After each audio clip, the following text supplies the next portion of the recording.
अस्सलाम वालेकुम dear student. 10th class math exercise 1.1 के हम 2 सवाल जो थे वो कल कर चुके थे। ठीक है, तो नेक्स्ट क्वेश्चन जो है वो आज हम सॉल्व करेंगे। तो आज हम जो क्वेश्चन सॉल्व करने जा रहे हैं वो क्वेश्चन नंबर 1 का जुज़ नंबर 6 है। ठीक है, तो इसको आपने ज़रा गौर से समझना है। ठीक है, इसको हम चलें सॉल्व करते हैं।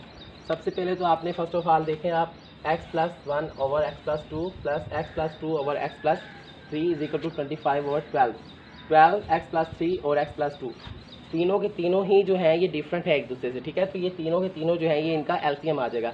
मैंने कल भी आपको बताया था, मेरी पहली जो वीडियो थी इसकी 1.1 की, उससे मैंने आपको बताया था कि नीचे वाले जो होते हैं उनके हमने एलसीएम लेना होता है। ठीक है, तो इनका एलसीएम यही बनेगा। ठीक है, तो इसके एलसीएम के साथ हमने इन सबको जो है वो मल्टीप्लाई कर देना है। ठीक है, तो मल्टीप्लाई बाय, ये देखिए मल्टीप्लाई बाय x+2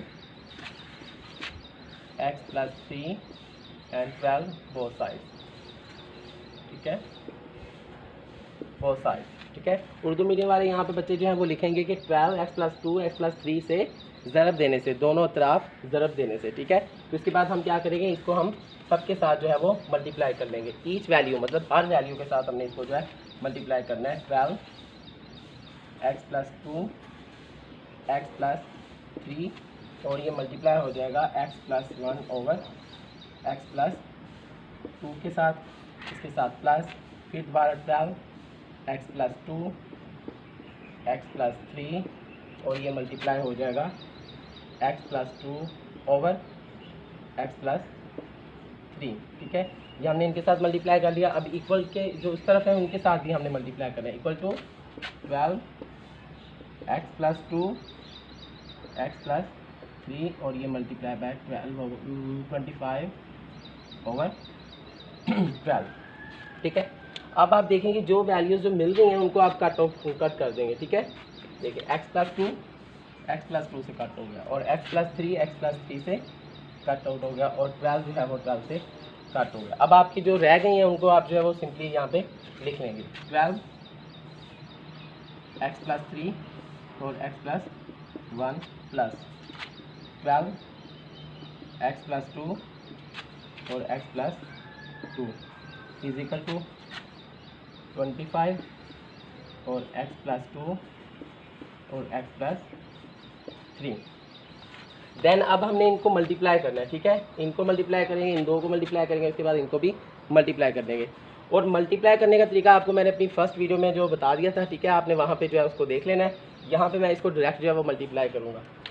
12 x को x से किया तो x की square plus 4x plus 3 plus 12 x square plus 4x plus 4 25 और x स्क्वायर प्लस 5x और प्लस 6। ठीक है, ये मैंने मल्टीप्लाई कर दिया। ठीक है, इसके बाद आप 12 को इन सब के साथ मल्टीप्लाई करेंगे, यहाँ पर भी 12 को मल्टीप्लाई करेंगे और यहाँ पर 25 को इन सब जो जितनी आपकी रकमें आ चुकी हैं इनके साथ मल्टीप्लाई करेंगे। ठीक है, ये देखें 12 को किया 12x स्क्वायर प्लस 12 4 द 48x प्लस 12 3 द 36 plus 12x square plus plus plus 12 4 द 48 प्लस 48 और फिर इज इक्वल टू 25 1 द 25 x स्क्वायर प्लस 25 5 द 125 x और 25 6 द 150 तो प्लस 150। ठीक है, ये हो गया। अब नेक्स्ट जो आपका स्टेप है, आपने क्या करना है, x के वालों को आपस में आपने मतलब ऐड कर लेना है, x वालों को आपस में करना है और जो कांस्टेंट है उनको आपने आपस में प्लस कर लेना है। देखें 12x स्क्वायर और 12x स्क्वायर कितना हो जाएगा 24x square 24x square 48x और 48x कितना हो जाएगा प्लस 96x। उसके बाद है 36 और 48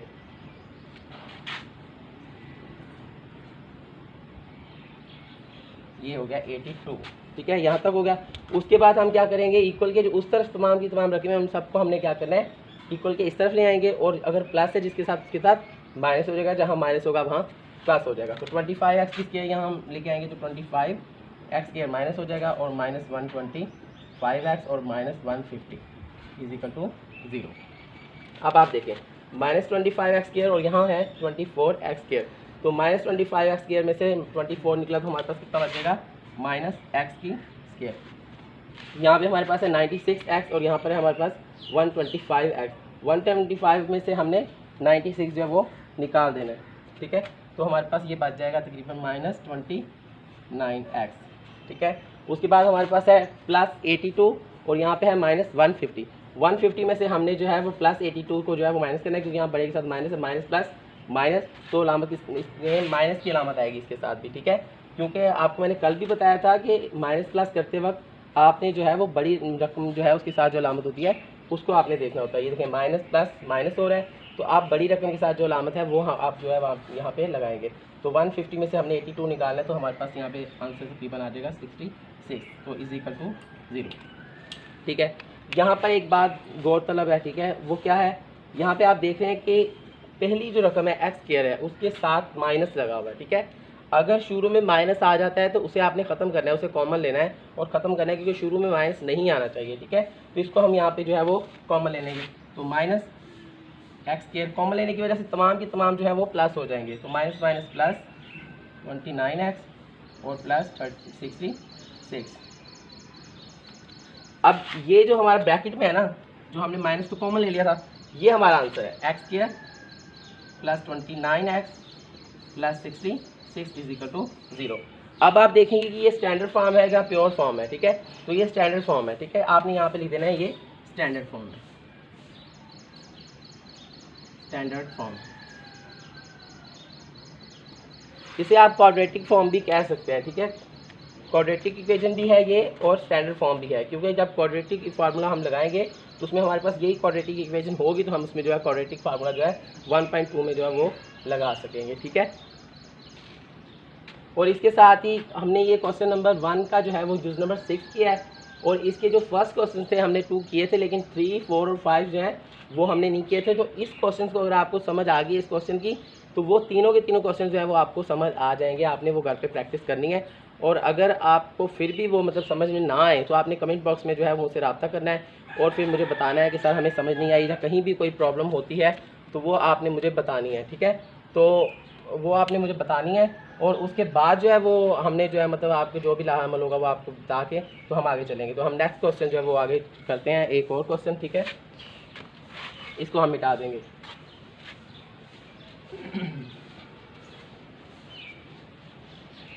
आपने परेशान बिल्कुल नहीं होना, ठीक है। जो भी आपको कहीं भी मिस्टेक लगे, जब कुछ भी ऐसा हो कि आपको कोई प्रॉब्लम आ रही है, तो आपने कमेंट बॉक्स में जो है वो रब्ता करना है, और हर तरह का सवाल जो भी आपके जहन में मतलब क्वेश्चन है वो आपने पूछ लेना, ठीक है। हम क्वेश्चन नंबर 2 की तरफ जा रहे हैं, ठीक है। क्वेश्चन नंबर 2 हमारे पास है solve the factorisation.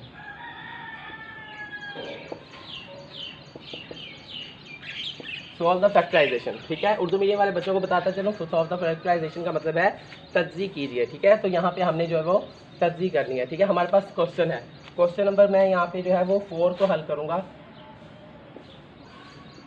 Question number 4 हमारे पास है x² - 11x = 152। ये हमारे पास क्वेश्चन है, ठीक है। फर्स्ट ऑफ ऑल तो आप देखें x² - 11x = 152। यहाँ पर कहीं भी सवाल में तरतीब नहीं है, ठीक है। ये हमारे पास स्टैंडर्ड फॉर्म नहीं है। जब तक आपके पास यहाँ पे स्टैंडर्ड फॉर्म में क्वेश्चन नहीं होगा तो आप तब तक उसको जो है फैक्टराइज नहीं कर सकते, ठीक है। तो उसको पहले आपने जो है वो स्टैंडर्ड फॉर्म में करना है, उसके बाद देना आपने जो है उसको फैक्टराइज करना है। तो इसको हम पहले स्टैंडर्ड फॉर्म में ले आते हैं। देखें x² - 11x, और ये जो 152 है इजिकल के उस तरफ, ये इस तरफ आएगा, तो ये -152 = 0। अब आप देख सकते हैं कि ये यहाँ पर जो है वो स्टैंडर्ड फॉर्म में आ चुका है आंसर, ठीक है। स्टैंडर्ड फॉर्म में आ गया आंसर। अब हम इसको जो है फैक्टराइज कर सकते हैं। फैक्टराइज करने का जो तरीका है वो ये होता है कि आखिरी वाली जो रकम होती है उसको हमने पहली वाली रकम के साथ मल्टीप्लाई करना होता है, ठीक है। यहाँ पर कुछ नहीं है तो 1 है, ठीक है। तो 152 1 × 152, ठीक है। ये आपका फर्स्ट स्टेप है। यहाँ पर कुछ भी हो सकता है तो उसको आपने इसके साथ मल्टीप्लाई लाजमी करना है, उसके बाद आपने देन आगे चलना है, ठीक है। जब आप मल्टीप्लाई कर लेंगे जो आपका आंसर आता है, आपका आंसर आया 152। तो 152 के आपने क्या करना है, एलसीएम ले लेना है। ये आपका बहुत ही आसान तरीका है तज्ज़ी हल करने के लिए। क्योंकि यहाँ पर हमारे पास जो रकमें आएंगी हमें नहीं पता, 2 रकमें आनी है, अब हमें नहीं पता वो क्या हो सकती हैं। तो जब आप तर्जीह कर लेंगे, इस तरीके से एलसीएम ले लेंगे, तो आपको पता चल जाएगा कि यहाँ पे वो कौन सी रकमें हैं जो वो आएंगी, ठीक है। तो देखें हम इसको जो है वो एलसीएम लेते हैं, 2 से कर लेते हैं। 2 7 14, 2 6 12, 2 3 6, 2 8 16, ओके, एंड 2 1 2 और 2 9 18, ठीक है। ये हमारे पास आ चुका है। चले हम इसकी तर्जीह कर लेते हैं। अगर मैं कहता हूँ जी 2 दूनी 4, 4 दूनी 8 और 19, तो अगर हम 8 को जो है वो 19 के साथ मल्टीप्लाई कर लें, ठीक है, 8 को जो है वो 19 के साथ मल्टीप्लाई कर लें, तो हमारा आंसर क्या आता है, 152 आता है, ठीक है, 152। अब सवाल पैदा होता है कि 8 को हमने 19 के साथ मल्टीप्लाई कर लिया तो 152 आ गया, ठीक है, लेकिन अगर हम 19 में से 8 को माइनस करें तो हमारे पास 11 भी आना चाहिए, जो कि हमारे पास ये दरमियान में रकम है, मिड में जो हमारे पास रकम है, अगर हम इन दोनों अलामतों में से इनको 2 को जमा करें या माइनस करें तो हमारे पास जो है वो 11x आना चाहिए। चलें हम इसको माइनस करके देख लेते हैं। तो हमारे पास क्वेश्चन क्या है, 19 माइनस 8, तो 8 को हमने 19 में से माइनस किया तो हमारे पास कितना आ गया, 11। तो मतलब ये हमारी जो तर्जीह थी वो बिल्कुल ठीक थी। 19 में से हमने 8 को माइनस किया तो हमारे पास कितना आ गया, 11 आ चुका है, ठीक है। अब हम क्वेश्चन को हल करने की तरफ चलते हैं, ठीक है। हमारे पास यहाँ पे x के ऐसे का ऐसे ही रहेगा, ठीक है। उसके बाद हमने यहाँ पे 19 है, क्योंकि यहाँ पर माइनस है 11 के साथ, ठीक है, हम माइनस कर रहे हैं तो लिहाजा हम 19 के साथ माइनस लगाएंगे, ठीक है, क्योंकि बड़ी रकम के साथ माइनस आएगा। तो यहाँ पे आ जाएगा माइनस 19x और उसके साथ आ जाएगा plus 8x minus 152 is equal to 0। देखिए माइनस प्लस माइनस 19 में से 8 गया तो 11x और बड़ी रकम के साथ माइनस है तो यहाँ पर माइनस लग जाएगा, लिहाजा हमारे पास कितना आ जाएगा, 11x आ जाएगा, ठीक है। अब हम इसकी जो है वो फैक्टराइज कर लेंगे, इसको तर्जीह कर लेंगे। एक्स स्क्वायर माइनस 19x, यहाँ पर भी x और यहाँ पर भी x जो है वो कॉमन आ रहा है, तो x हमने कॉमन ले लिया, यहाँ x बचा माइनस यहाँ पर 19 प्लस 8x माइनस 152। यहाँ पर अगर आप देखें तो x और यहाँ पर x नहीं है, लेकिन यहाँ पे कांस्टेंट ये जो है 8 और ये, इनमें से हम 8 को जो है वो कॉमन कर लेंगे, तो प्लस 8 हमने कॉमन लिया, तो यहाँ पे हमारे पास बचा x प्लस माइनस माइनस, तो 8 का हमने टेबल पढ़ना है कि 152 आ जाए, तो 8 को 19 तक हमने पढ़ा तो 152 इज इक्वल टू 0। आपकी जो दरमियान में है ये दोनों सेम होने चाहिए, अगर ये सेम नहीं है तो आपकी जो फैक्टराइजेशन है वो गलत हो गई है, आपकी तस्दीक बिल्कुल ठीक नहीं है। तो लिहाजा आपकी ये वाली जो चीज़ें हैं ये सेम होनी चाहिए, ठीक है। उसके बाद आपने इसका लिखने का तरीका क्या है, आपने दरमियान वाली जो है इनको लिख लिया x माइनस 19 और उसके बाद ये x plus 8 is equal to 0। ये दोनों हैं, इनको 2 दफ़ा नहीं लिखना है, एक ही दफ़ा लिखना है, ठीक है। काफ़ी बच्चे जो है यहाँ पे मिस्टेक करते हैं कि ये दोनों को 2 दफ़ा लिख लेते हैं, तो उनका सवाल जो है वो गलत हो जाता है। लिहाजा आपने इन दोनों को एक ही दफ़ा लिखना है, उसके बाद x plus 8 is equal to 0। अब हम इन मतलब हमने x की जो है वो कीमतें निकालनी है, तो हमारे पास क्या आ जाएगा, x minus 19 is equal to 0 है और साथ में हमारे पास है x plus 8 is equal to 0। x 19 वहाँ जाके क्या हो जाएगा, प्लस हो जाएगा, तो 19 और x 8 वहाँ जाके क्या हो जाएगा, माइनस 8 हो जाएगा। तो लिहाजा हमारे पास कीमत क्या आ गई, 19 और माइनस 8, ठीक है।